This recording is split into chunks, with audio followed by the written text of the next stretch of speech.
Tom wiped the sweat from his forehead as he finished checking the mining station's outer sensors.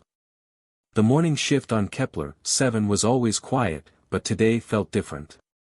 Something in the air seemed wrong, though he could not explain what. The mining station sat alone on the edge of human space, far from any major trade routes. Tom had worked there for 3 years, maintaining the equipment that kept the station running. He liked the peaceful work, even if it meant being alone most days. His scanner beeped softly as he walked along the station's outer ridge. The device showed something unusual about 2 kilometers away, near the canyon where they dumped old mining waste. Tom frowned at the reading. The scanner said there was metal where no metal should be. Probably just old equipment, Tom said to himself. But something made him want to check it out. He took his repair kit and some emergency supplies, then started walking toward the canyon. The rocky ground made walking slow, but Tom was used to difficult terrain. After working on mining stations for so long, he could walk on almost any surface. The sun climbed higher as Tom reached the canyon edge. He looked down and saw something that made him stop breathing for a moment. There, crashed against the rocky wall, was a ship like nothing he had ever seen. The ship was smooth and white, almost like it was made from pearl or crystal. It had no sharp edges, and strange symbols covered its surface. Parts of it were broken, showing technology that seemed far beyond anything humans had built. Tom carefully climbed down into the canyon. As he got closer to the ship, he noticed the air around it felt different, almost electric. The crash had torn a large hole in the side of the vessel, and he could see inside. "Hello?" Tom called out. "Is anyone in there?" No answer came back, but Tom heard a sound that made his heart race. It was soft and sad, like someone crying. Tom moved closer to the hole in the ship. The inside was filled with soft, glowing light that came from panels on the walls. Everything looked clean and smooth, very different from the rough metal of human ships. The crying sound came again, and Tom followed it deeper into the vessel. In what looked like a small room, he found the source of the sound. A small creature sat in the corner, no bigger than a human child of maybe 4 years old. It had pale, crystalline skin that seemed to glow softly in the ship's light. Its large eyes were bright blue, and they looked up at Tom with fear and pain. Tom could see that the creature was hurt. There was a cut on its arm, and it was holding one leg like it was painful to move. "Hey there," Tom said softly, the way he might talk to a scared animal. "I'm not going to hurt you." The creature made a sound that was almost like words, but Tom could not understand them. It pressed itself further into the corner, shaking with fear. Tom slowly sat down on the floor, making himself smaller and less threatening. He reached into his kit and pulled out his emergency medical supplies. "You're hurt," Tom said gently. "I want to help you feel better." The creature watched as Tom opened the medical kit. When Tom pulled out a clean bandage, the creature's eyes went wide. It seemed to understand what Tom wanted to do. Very slowly, Tom moved closer. The creature did not run away, but it watched Tom's every movement. When Tom gently touched the cut on its arm, the creature made a small sound of pain but did not pull away.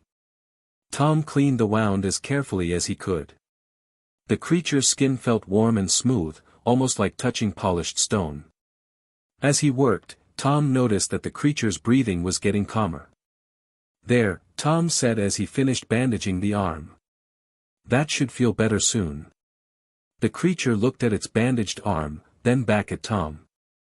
For the first time, it did not look afraid. Tom checked the creature's leg next. It was not broken, but it was bruised badly. Tom had some pain medicine in his kit, but he was not sure if it would work on an alien.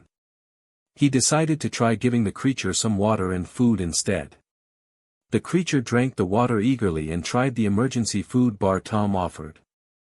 It seemed to like the taste, making happy sounds as it ate. "I wish I could understand you," Tom said. "But I think you're feeling a little better now." The creature looked at Tom for a long moment. Then it pointed at itself and made a sound that sounded like, "Pip." Pip? Tom repeated. Is that your name? The creature nodded and pointed at Tom with a questioning look. Tom, he said, pointing at himself. My name is Tom. Tom, Pip said carefully, and Tom smiled. For the next few hours, Tom explored the ship with Pip. The technology was amazing, but much of it was damaged from the crash. Tom could not figure out how to fix it, and Pip seemed too young to know how the ship worked. As the day went on, Pip became less afraid of Tom. The little alien followed him around the ship, watching everything Tom did. When Tom sat down to rest, Pip sat next to him. Tom found himself talking to Pip, even though the alien could only understand a few words. He told Pip about his work, about the mining station, and about Earth. Pip listened carefully and sometimes repeated words that Tom said. You're a fast learner, Tom said. I bet you're pretty smart. Pip seemed to understand that Tom was being kind. The little alien moved closer and leaned against Tom's arm. The trust Pip showed made Tom feel protective of the small creature. As the sun started to set, Tom realized he needed to get back to the station. But he could not leave Pip alone in the crashed ship. The alien was hurt and scared, and Tom could not abandon a child, even an alien child. Come on, Pip, Tom said, standing up. Let's go to my place. Pip understood and took Tom's hand. Together, they climbed out of the crashed ship and started walking back toward the mining station. The walk was slow because Pip's leg was still sore, but Tom did not mind. He carried Pip when the little alien got tired, and Pip seemed happy to be carried. When they reached the station, Tom brought Pip inside. The alien looked around with wonder at the human technology.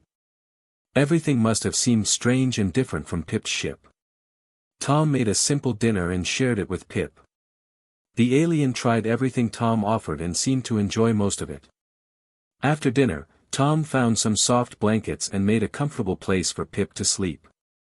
But when Tom went to his own bed, Pip became upset. The little alien made distressed sounds and reached for Tom. You want to stay close? Tom asked. That's okay. You've been through something scary. Tom moved the blankets to his room, and Pip settled down next to Tom's bed. Soon, the little alien was sleeping peacefully. Tom lay awake for a while, thinking about what had happened. He had found an alien child, but he had no idea where Pip came from or how to get the little one home. Tomorrow, he would try to contact the authorities, but for tonight, he would make sure Pip felt safe. As Tom finally started to fall asleep, he heard Pip make a quiet, happy sound. The little alien had rolled over and was smiling in sleep. Tom smiled too and closed his eyes. Outside, neither Tom nor Pip noticed the faint lights appearing in the night sky, growing brighter and bigger as large ships approached the planet. The morning would bring visitors that neither of them expected. Tom woke up to the sound of Pip making excited noises. The little alien was standing at the window, pointing at something in the sky. Tom rubbed his eyes and looked outside. His blood went cold. Massive ships filled the morning sky, each one bigger than the entire mining station. They were the same pearl-white color as Pip's crashed vessel, but these ships were perfect and undamaged. They moved through the air without making any sound. Those must be your people, Tom said to Pip. They came looking for you. Pip looked happy but also worried. The little alien grabbed Tom's hand and held it tight, as if afraid Tom might disappear. Tom's communication system suddenly came alive with alarms. Red lights flashed as the computer detected the alien ships. The automatic defense systems wanted to activate, but Tom quickly shut them off.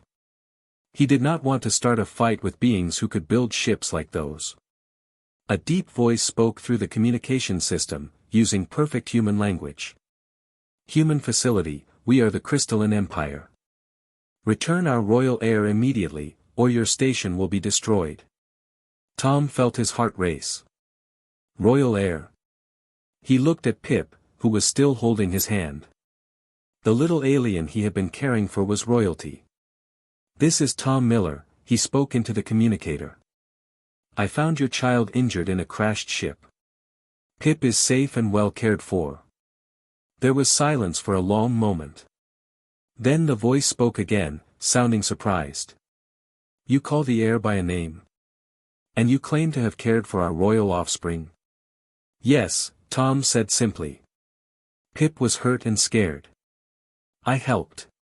We will come to your location. Do not attempt to harm the royal heir, or you will face the full power of our empire." The communication went dead. Tom looked down at Pip, who seemed to understand that something important was happening. "Your family is coming," Tom told Pip. "They're going to take you home." Pip made a sad sound and hugged Tom's leg. The little alien did not seem happy about going home. 20 minutes later, Tom heard a humming sound outside. Through the window, he saw a smaller ship landing near the station. It was beautiful, covered in the same strange symbols he had seen on Pip's crashed vessel. Tom picked up Pip and walked outside to meet the visitors. He wanted to show them that he meant no harm to their child. The ship's door opened with a soft whisper of air. Beings stepped out that made Tom catch his breath. They were tall and graceful, with the same crystalline skin as Pip but much brighter. Their clothes seemed to be made of light itself, flowing and changing color as they moved. The being in front was clearly the leader. She was taller than the others, and her skin glowed with a soft golden light. A crown of crystal floated above her head, held there by some technology Tom could not understand. Her eyes were the same bright blue as Pip's, but they were cold and distant. Behind her came 6 guards, each carrying weapons that hummed with energy. They moved in perfect formation, like they had trained together for years. The leader stepped forward and spoke. "I am Queen Vera of the Crystalline Empire. You are holding my child." Tom gently set Pip down. The little alien immediately ran toward Queen Vera, but then stopped halfway. Pip looked back at Tom with uncertainty. "Mama," Pip said in the alien language, but then looked back at Tom again. Queen Vera moved toward Pip, but her movements were stiff and formal. She did not kneel down or open her arms like Tom expected a mother would. Instead, she stood straight and looked down at her child. "Royal heir," Queen Vera said in their language. "You appear to be undamaged. That is satisfactory." Pip looked confused and a little sad. The little alien walked back to Tom and grabbed his hand. "Papa Tom," Pip said clearly in human language. Queen Vera's eyes went wide. She stared at Tom with shock and something that might have been anger. "What did my child just say?" Queen Vera demanded. "Pip has been learning some human words," Tom explained. "I think Pip just said my name." "My child called you Papa," Queen Vera said, her voice getting louder. "That is the word for father in your language. Why does my royal heir call you father?" Tom felt confused. "I don't know. Maybe because I took care of Pip when your child was hurt and alone." Queen Vera looked at her guards, then back at Tom. "Explain what you did to corrupt my heir." "Corrupt?" Tom felt surprised and a little angry. "I didn't corrupt anyone. I found Pip hurt in a crashed ship. I treated the wounds, gave food and water, and made sure your child felt safe. That's what anyone should do for a hurt kid." "Child," Queen Vera repeated the word like it tasted strange. "You refer to the royal heir as a child?" "Well, yes," Tom said. "Pip is small and young. That makes Pip a child, right?" Queen Vera studied Tom for a long moment. "In our society, offspring are raised by automated systems. They do not form emotional attachments. They do not learn unnecessary behaviors. They do not call anyone by family titles." Tom began to understand. "You mean Pip has never had anyone to play with or talk to or hug?" "These behaviors are inefficient," Queen Vera said. "They serve no purpose in our advanced civilization." Pip seemed to sense the tension in the air. The little alien moved closer to Tom and made a worried sound. Tom knelt down next to Pip and spoke gently. "It's okay. Your mama is here to take you home." But Pip shook head and wrapped small arms around Tom's neck. Queen Vera watched this display with growing amazement. "My heir shows attachment behavior. This is impossible. Our species does not form such bonds." "Maybe your species can form bonds," Tom suggested. "Maybe you just forgot how." The guards moved forward, but Queen Vera held up a hand to stop them. She was staring at Pip and Tom with intense curiosity. "Show me," Queen Vera commanded. "Show me what you did to my child." Tom was not sure what she meant, but Pip seemed to understand. The little alien ran back into the station and returned with some items Tom had given to play with. Pip had Tom's spare tools arranged in patterns, and had used colored wires to make pictures on the wall. "Pip made art," Tom explained. "And we played games with the tools. I taught Pip some songs too." "Songs?" Queen Vera moved closer. "You mean organized sound patterns for no practical purpose?" "For fun," Tom said. And because Pip liked them. Pip began to hum one of the melodies Tom had taught. It was a simple tune that Tom remembered from his own childhood. As Pip hummed, the little alien swayed back and forth happily. Queen Vera stared at her child as if seeing something impossible. Her cold expression began to crack, showing confusion and wonder underneath. "In 3 standard days," Queen Vera said slowly, "my heir has learned to create, to play, to form attachments, and to express joy through sound. Our automated systems have raised royal offspring for thousands of years without achieving such development." "Maybe that's because your systems never loved them," Tom said quietly. "Love," Queen Vera repeated the word like it was foreign. "Define this concept." Tom thought about how to explain. "Love means you care about someone. You want them to be happy and safe. You enjoy spending time with them. You would do anything to protect them. And you feel this love for my child, despite being a different species?" "Of course," Tom said. "Pip is a good kid who needed help. Anyone would love Pip." Queen Vera looked at her guards. "Is this typical human behavior? Do you care for offspring that are not your own biological creations?" "Sometimes," Tom said. "We call it adoption. We believe every child deserves love and care, no matter where they come from." Pip ran back to Queen Vera, but this time with confidence instead of fear. The little alien held up one of the wire pictures and spoke excitedly in their language, clearly wanting to show off the artwork. For the first time, Queen Vera's expression softened. She knelt down and looked at her child's creation. Pip beamed with pride and began explaining what the colors meant, mixing alien words with the human words Tom had taught. "My child shows pride," Queen Vera whispered. "My child seeks approval and wants to share accomplishments. These are behaviors our species had not displayed for millennia." She stood up and looked at Tom with new respect. "Human Tom Miller, you have accomplished something our greatest scientists could not. In 3 days, you have awakened aspects of my child's nature that we believed were extinct in our species." "I just treated Pip like any kid should be treated," Tom said. Queen Vera was quiet for a long time, watching as Pip showed her more of the games and songs learned from Tom. Finally, she spoke again. "You present a difficult situation, human. My child has formed an attachment to you.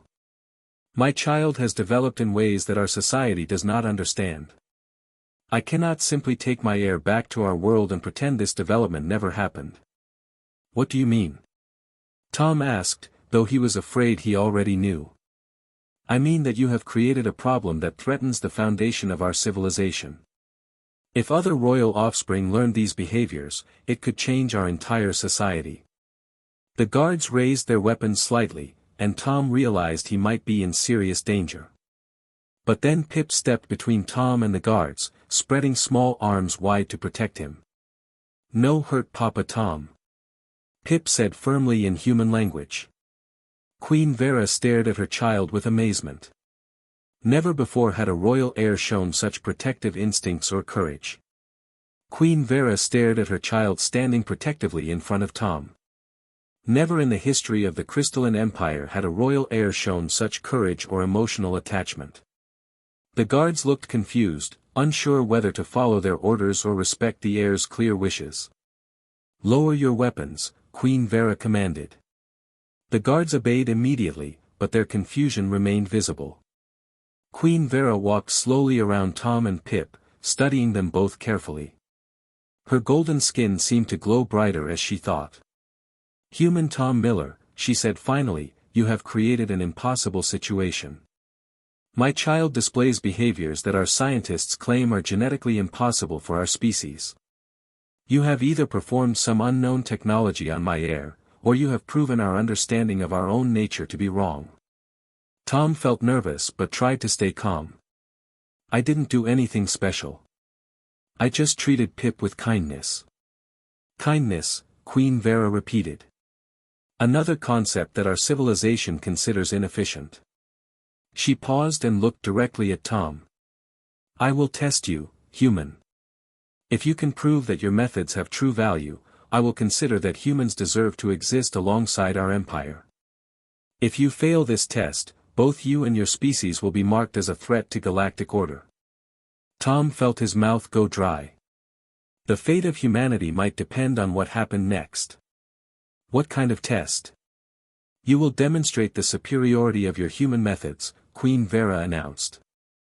"Show me why your way of raising offspring is better than our advanced systems.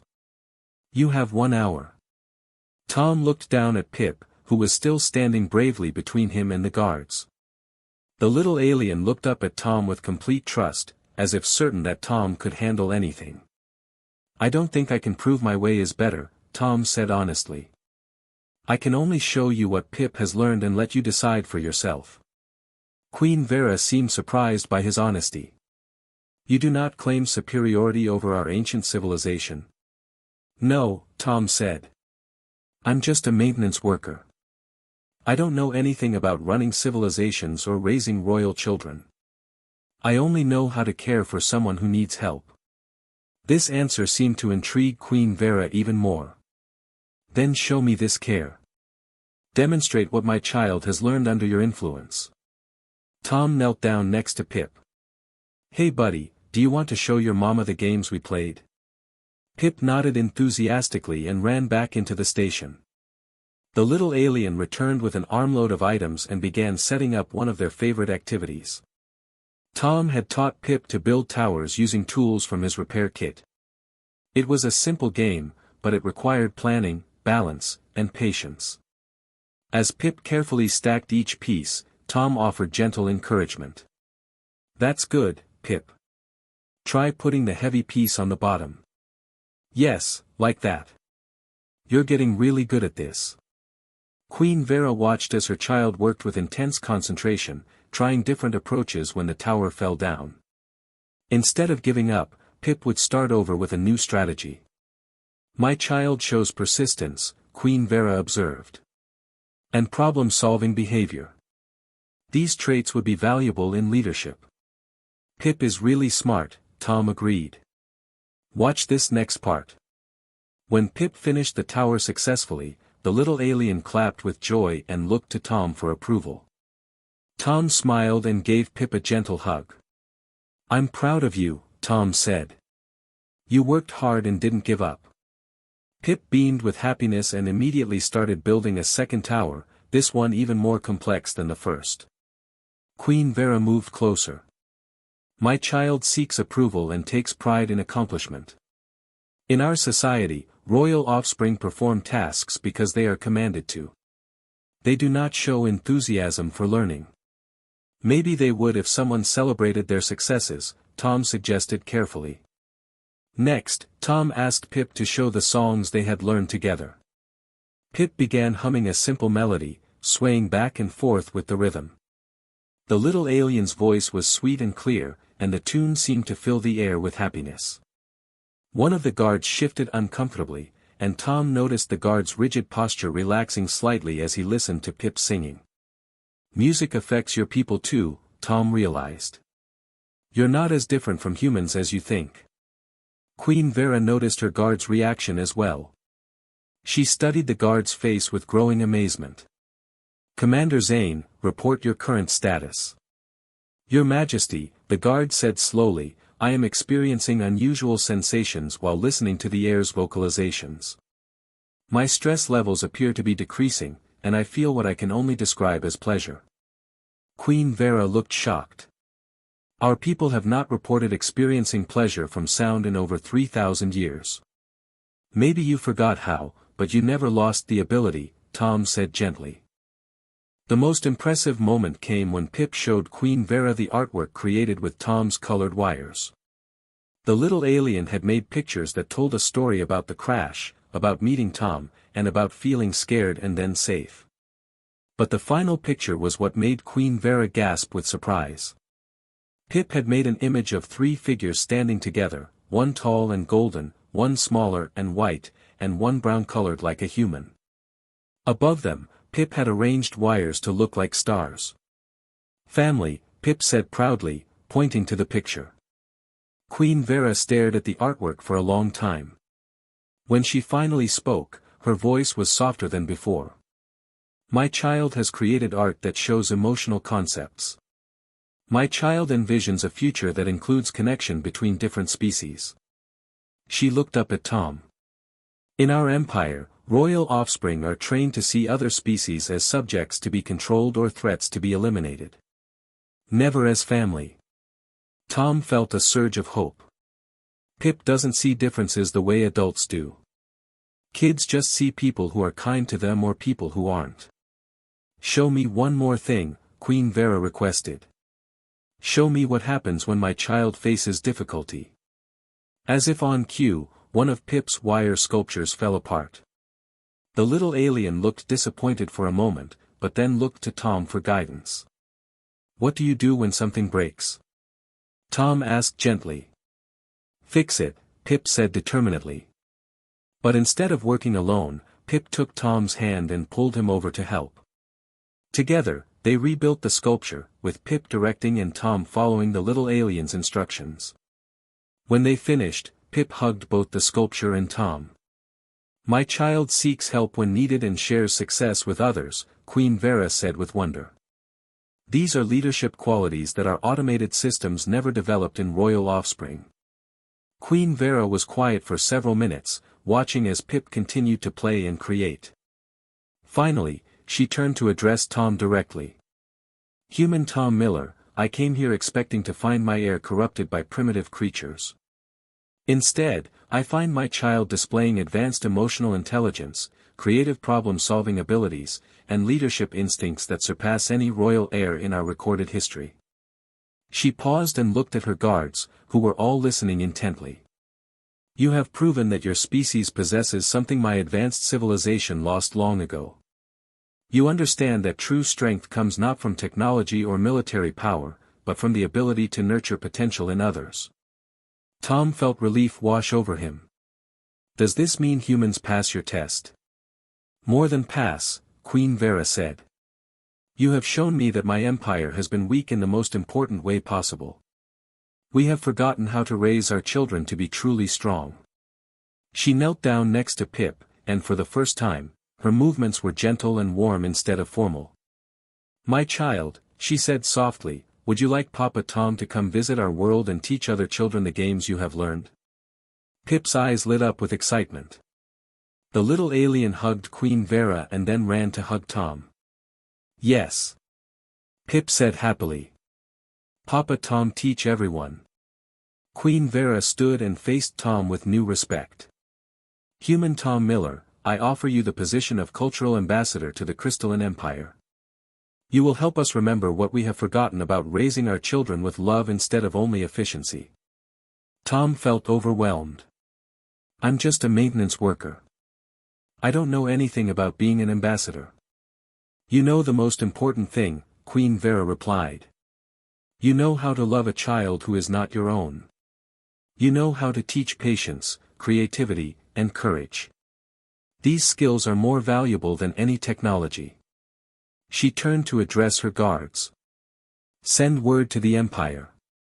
Humans are to be welcomed as honored allies. Their species will help us rediscover the emotional strengths we abandoned. Over the following days, Tom worked with Queen Vera to establish new relations between their species. Pip served as a bridge between the two cultures, translating not just words but feelings and ideas. Tom learned that the Crystalline Empire controlled vast regions of space, but their people had become cold and distant from each other. Children grew up isolated, never learning to trust or care for others. My own childhood was spent in automated learning centers, Queen Vera confided to Tom. I never experienced the joy and wonder that I see in my child's face when playing your games or singing your songs. It's not too late, Tom assured her. Adults can learn these things too, if they want to. As the first human ambassador to an alien civilization, Tom faced many challenges. But every time he felt overwhelmed, he would look at Pip's happy face and remember that the most complex problems sometimes had the simplest solutions. Sometimes the best technology was just knowing how to care for each other. The mining station on Kepler-7 became the first embassy between humans and the Crystalline Empire. And every day, more alien children arrived to learn about games, songs, art, and the revolutionary idea that they could be loved just for being themselves. Tom often smiled when he heard alien children calling him Papa Tom in dozens of different languages. He had started as a simple maintenance worker, but had become something much more important, a teacher of love.